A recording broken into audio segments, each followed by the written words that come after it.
Bonjour à toi, ici Bab Sunshine, j'espère que tu vas bien. Nouvelle vidéo aujourd'hui pour répondre à la suite des questions qui m'ont été posées. Je voulais faire une partie 2, mais au final, je me suis dit que je vais répondre question par question parce que les questions que j'ai reçues ensuite étaient assez profondes et méritaient une réponse beaucoup plus longue et beaucoup plus adaptée qui me permettrait donc de vraiment répondre à la personne et lui donner des pistes pour pouvoir l'aider. Donc là, je vais répondre à une première partie. Donc c'est une personne qui m'a posé à peu près 6 questions, donc je réponds à une partie de ces questions cette semaine et l'autre partie la semaine prochaine. Donc commençons.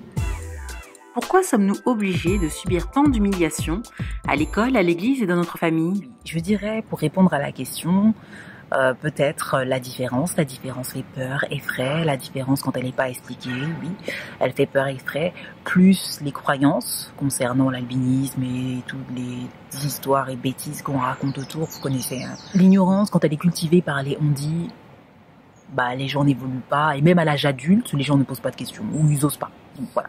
La mauvaise éducation pour certains, et le rejet un peu de ce qui est différent, parce que l'être humain s'en proche de ceux qui lui ressemblent, il se sent proche de ceux qu'il connaît. Quand il ne connaît pas, c'est point d'interrogation, et là c'est soit la personne est ouverte et du coup elle vient vers vous, elle vous pose la question ou elle se renseigne, soit elle a peur du regard, soit comme je disais dans la vidéo, est-ce que tu sortirais avec quelqu'un qui a de l'albinisme, soit c'est quelqu'un qui a besoin de la validation du regard des autres et forcément elle va se référer au groupe pour prendre un peu la température. Est-ce que toi tu traînerais avec elle, est-ce que toi tu traînerais avec elle, pour savoir si on te traite bien ou pas bien, parce que généralement tu verras que quand quelqu'un quand un groupe s'acharne sur une personne, cette personne elle a une certaine vulnérabilité, soit elle est seule dans son apparence, soit ouais c'est ça.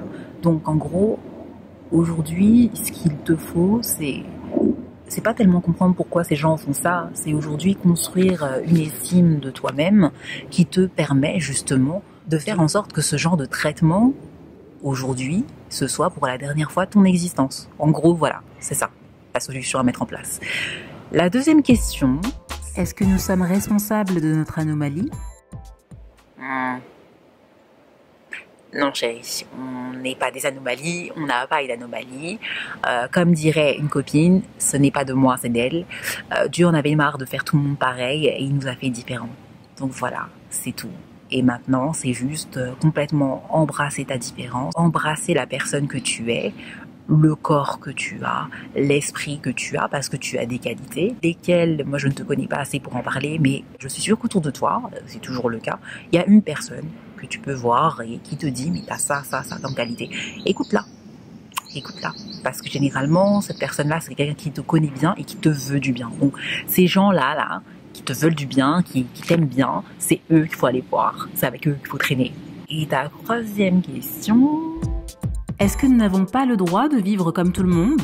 Troisième question, écoute, oui, nous avons tout à fait le droit de vivre comme tout le monde, nous sommes autorisés à le faire, et du coup, tu n'as même pas à poser cette question, en fait. C'est à toi d'imposer concrètement qui tu es, ce que tu fais, et puis d'arriver, de marcher la tête haute, et oui, le langage corporel, très important. La tête haute, le dos droit, et les épaules baissées.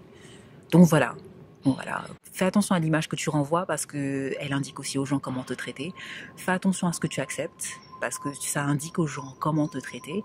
Donc traite-toi de la manière que tu souhaites être traité et pose aux gens un cadre, des limites et des standards. Donc voilà, le regard par de curiosité parce qu'on n'a jamais vu d'albinos, on est curieux. Le regard point d'interrogation comme je l'appelle, c'est 5 secondes maximum. Au-delà, c'est trop, donc tu mets des stops. Ou bon, ça c'est moi, c'est mon délai. Soit ça peut être plus, soit ça peut être moins, j'en sais rien. Mais voilà. Donc voilà, j'espère avoir répondu à la première partie de tes questions. Je réponds à la deuxième partie de tes questions la semaine prochaine. Ciao!